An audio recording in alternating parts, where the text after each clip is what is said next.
बाबा, हां, प्रिया अजून कोमात आहे. 20 तास उलटून गेले.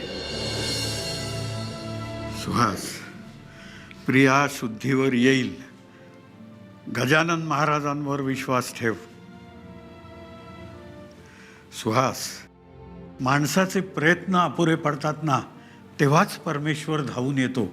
महाराज प्रगटतील, आपल्या प्रियाला ते नक्की वाचवतील.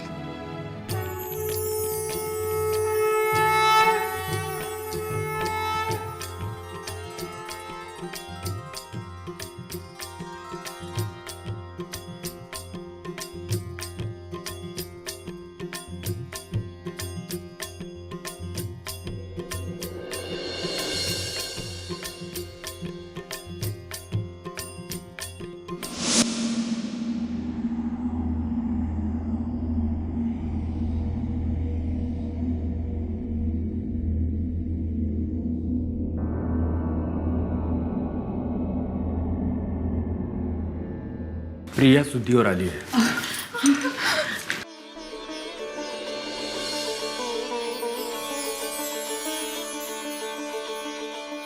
प्रिया,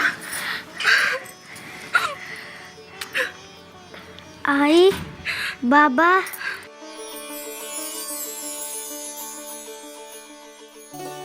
आई, गजानन आजोबा आले होते. त्यांनी मला बरं केलं. गजानन आजोबा? अगं, म्हणजे आपले गजानन महाराज ग. ते म्हणाले की तुम्हाला आजोबा म्हण. गजानन महाराज? त्यांनी सांगितलंय की तुम्ही माझ्या घरी या, शेगावला. जाऊया? शेगावच्या राणा गजानन महाराजा.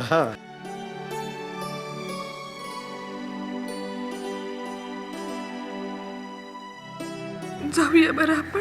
हा, तुला दुखत नाहीये ना बाळा? थोडं दुखतंय. बरं, नाही आता नाही दुखणार.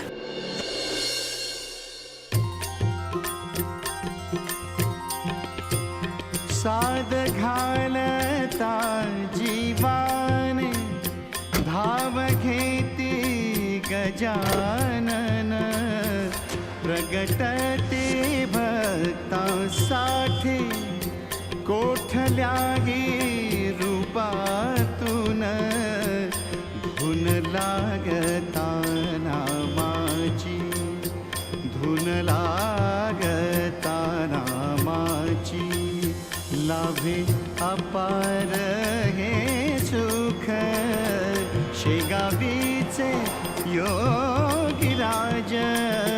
शेगावीचे योगीराज. थोर ब्रह्मांड नायक. ब्रह्मांड नायक, ब्रह्मांड नायक, ब्रह्मांड नायक, ब्रह्मांड नायक.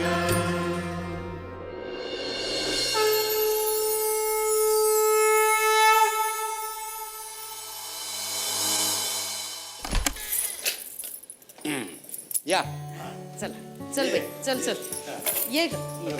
घेऊ का? जड आहे का? नाही, इथंच ठेवूया. बाई, आई, एवढा प्रवास बाय रोड केला आपण, पण थकाल झाला नाही फारसं. हो ना.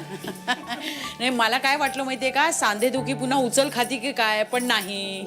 हो, तुम्ही इथे शेगावला आला आहात, गजानन महाराजांच्या घरी. हो ना.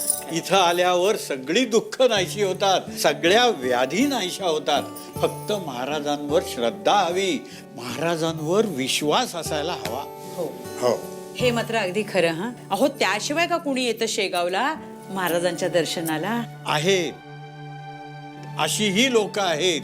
म्हणजे तहान लागली की विहीर खणणारी, संकट आली की त्यांना महाराजांची आठवण होते. अशा माणसांच्या मनात श्रद्धा नसते. भीतीपोटी ही माणसं महाराजांना शरण येतात. आता आपलं काही खरं नाही, महाराज वाचवतात का बघू, या विचारानं वागणारी माणसं आयुष्यात काहीही करू शकत नाहीत. पण गजानन महाराज म्हणजे ब्रह्मांड नायक, त्यांची परीक्षा घेणारे तुम्ही कोण? अगदी बरोबर बोललात आबा.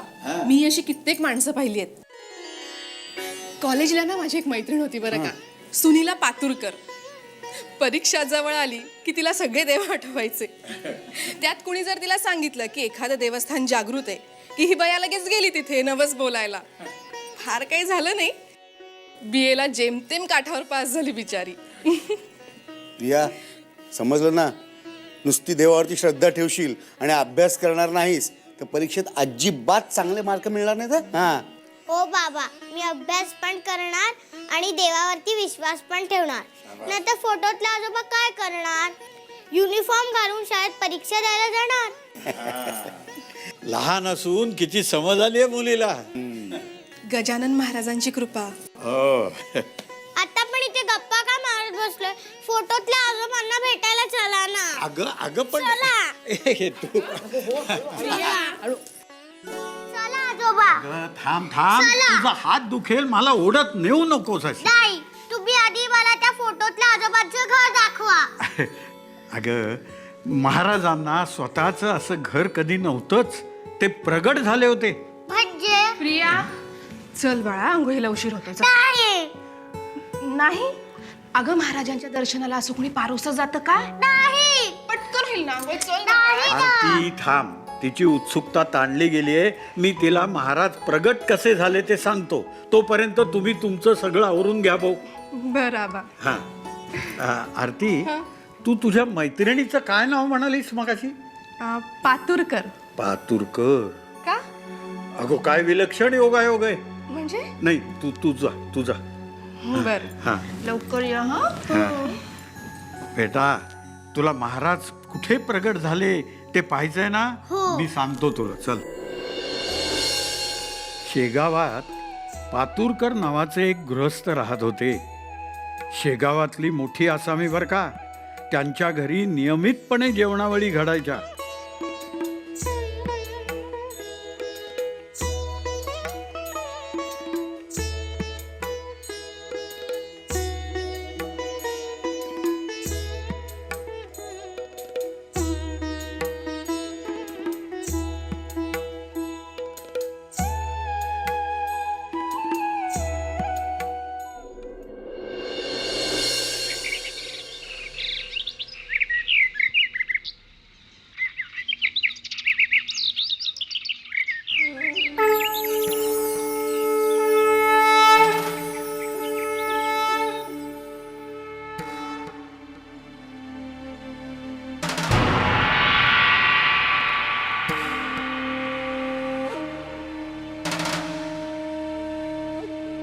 ह्याच्या आधी कधी याला शेगावात बघितलं नाही.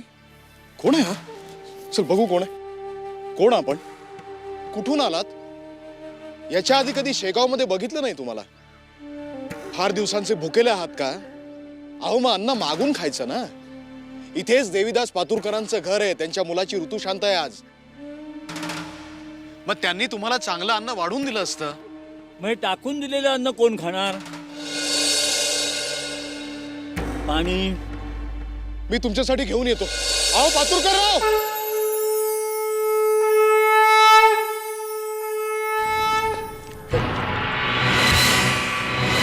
अरे कुठे गेले?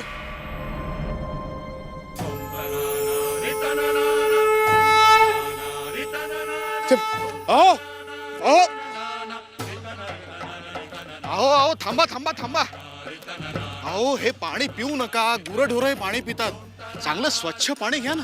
हे पाणी आम्हाला नको. का बरं? उष्ट खरकट खाऊन आम्ही आमच्या पोटाची भूक भागवली. आता हे पाणी पिऊन आम्ही तहान भागवणार.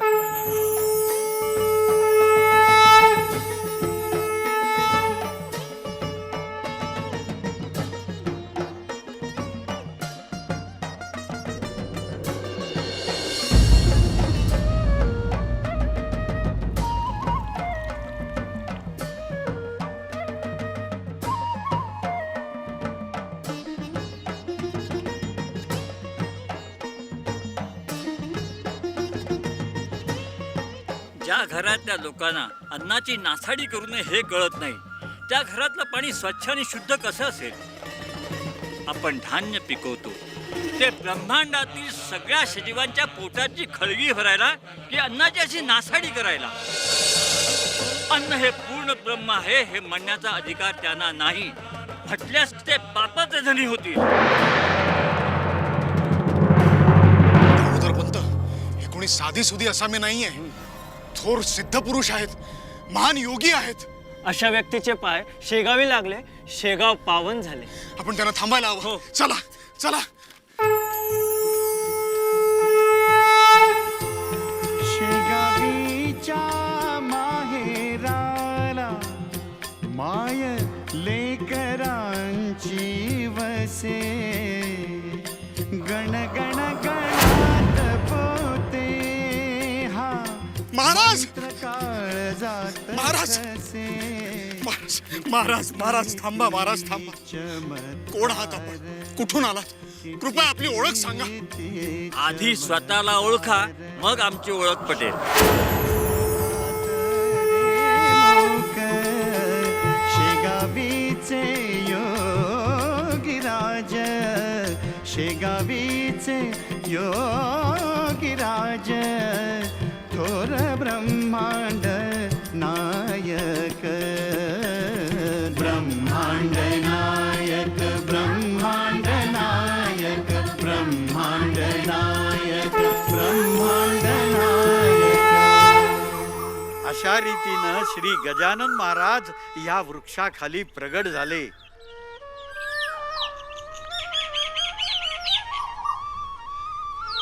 त्यामुळे शेगावातली इथून जाणारी प्रत्येक व्यक्ती इथे नतमस्तक झाल्याशिवाय राहत नाही.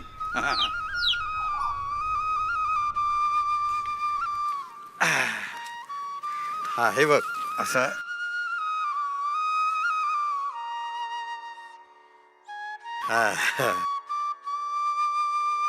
हे शेगाव इतकं स्वच्छ काय माहितीये? कारण महाराजांचं इथं वास्तव्य होतं. त्यांची शिकवण होती. त्यांची शिकवण ही जर गावोगावात आणि घराघरात पोचली ना तर सार्वजनिक ठिकाणी स्वच्छता राखा अशी पाटी लावायची गरजच उरणार नाही. हो आजोबा, मी अन्नाची आणि पाण्याची नासाडी करणार नाही आणि कोणालाही करू देणार नाही. शाबास. चला आपल्याला परत जायला पाहिजे. ते तयारी करून आपल्याला मंदिरात जायचंय ना. हा चला ये हळू हळू.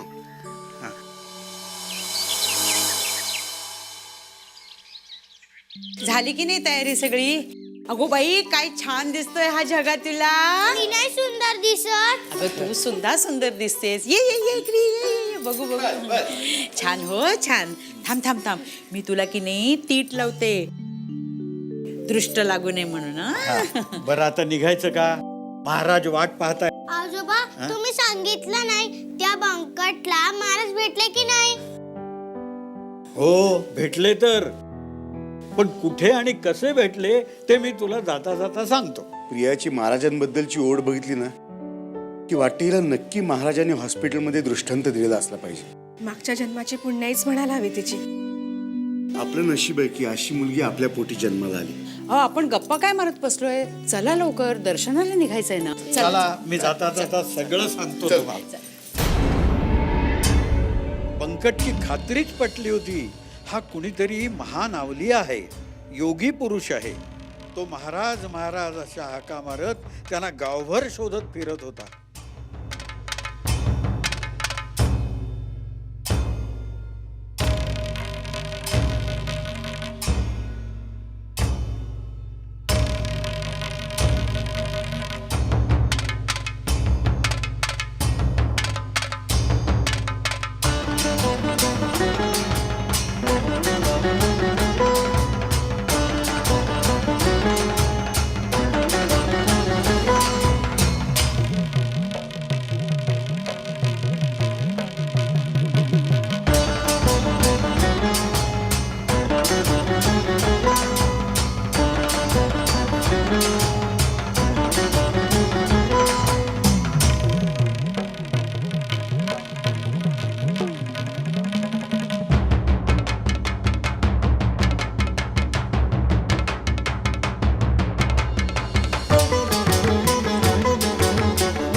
आहात आपण? कुठून आलात? कृपया आपली ओळख सांगा. आधी स्वतःला ओळखा, मग आमची ओळख पटेल.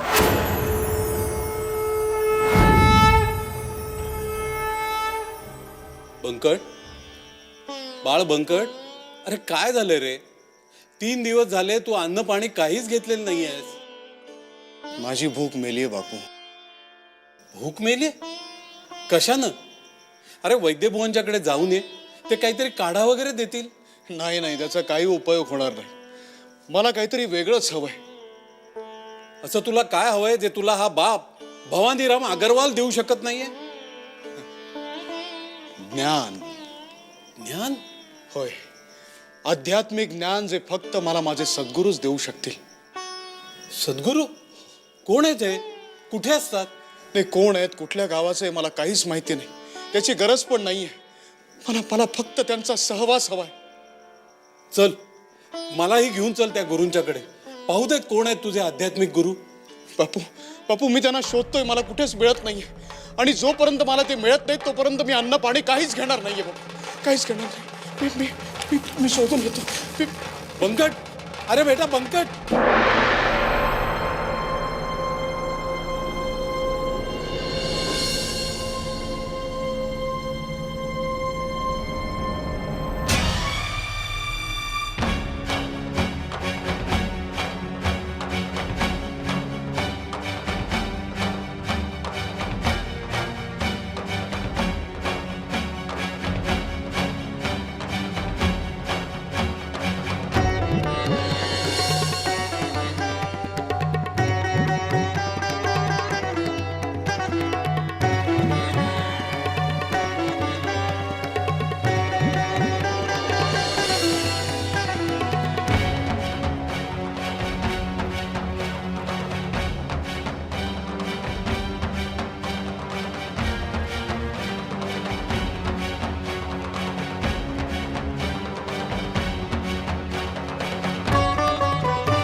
घरातल्या लोकांना अन्नाची नासाडी करू नये हे कळत नाही. त्या घरातलं पाणी स्वच्छ आणि शुद्ध कसं असेल? आपण धान्य पिकवतो ते ब्रह्मांडातील सगळ्या सजीवांच्या पोटाची खळगी भरायला की अन्नाची अशी नासाडी करायला?